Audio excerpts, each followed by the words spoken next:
Okay, so I just wanted to make a video for everyone who's considering buying a new cage or getting a hamster. We've just got the Hamster Heaven or Heaven Metro by Savic. It is 80 centimetres lengthwise, 50 centimetres wide and 50 centimetres high. And I think that falls in line with what the RSPCA says is the sort of minimum requirement of what your hamster need. I think they say it's 75 by 50 by 50, but it's that kind of size. When we were doing our research, we looked on YouTube and looked at images and things like that, and it's hard to kind of judge because it looks big, but it's hard to really actually describe how big it is because it's absolutely enormous. The only way I can say it is that we had a standard hamster cage for him, which we bought at the pet shop, and sorry about the mess in the kitchen because we've just been building hamster stuff.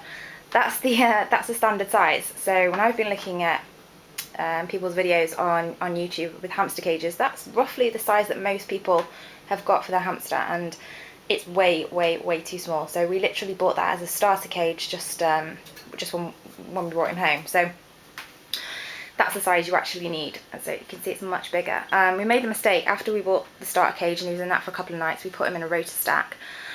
And it was a huge mistake. I mean, he absolutely freaked out. He just spent most of the time hidden in a tube. He wouldn't come out. He was absolutely terrified. So we put him back into the starter cage, and his behaviour improved no end. He became a lot calmer. We could interact with him more, can talk.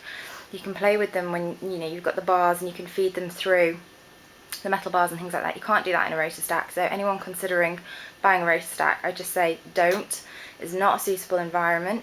Hamsters like to breathe, they like to feel the air, and they can't do that in the plastic. Plastic also breeds germs and all sorts. They're just absolutely awful. So we took him out of that after realising our mistake and bought these. Now, these are quite expensive, so I think the sort of recommended retail price for these are about £90. We went to zooplus.co.uk.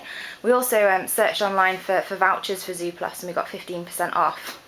So like a promotional code you enter at the end when you're buying it. So we actually got this one for £63 something. So which I think for what it is, it's absolutely amazing. I mean, like I said, it's hard to put into words how big it is, but if you see in the middle there, we've got a full-size exercise ball on its stand in the middle. So if anyone knows how big a exercise ball is, you can see there's plenty of space in here. It comes with everything. It's really easy to put together. It's much more secure than a rotor stack. It's much more safe, much more solid. If I just wobble that, you can see much more solid. Anyone who's got a rotor stack will know that they're quite flimsy. It's got little igloos, a little penthouse for him. We're going to see if he takes that as his bed. He might not. He might choose to sleep somewhere else, but we'll see. It comes with a wheel, a decent sized wheel actually. I'd say well, it was much bigger than his starter one. I don't know exactly the size of it, but it seems like a fairly decent size. He's only, I think, about 8 weeks old now, so he's still relatively small. Lots of little slides and things like that. Plenty of space to put more toys, boredom breakers. We're going to sort of leave him with the stuff that he's got for the moment, give him time to explore them, and probably just get him some new boredom breakers sort of every month, every couple of months or something like that. So anyone considering getting a hamster or is looking for a new cage, really recommend this. I mean, it's amazing and it looks fantastic, and you're safe in the knowledge that you're sort of providing a home for your hamster that is for RSPCA kind of guidelines. So I hope this helps. Okay, bye bye.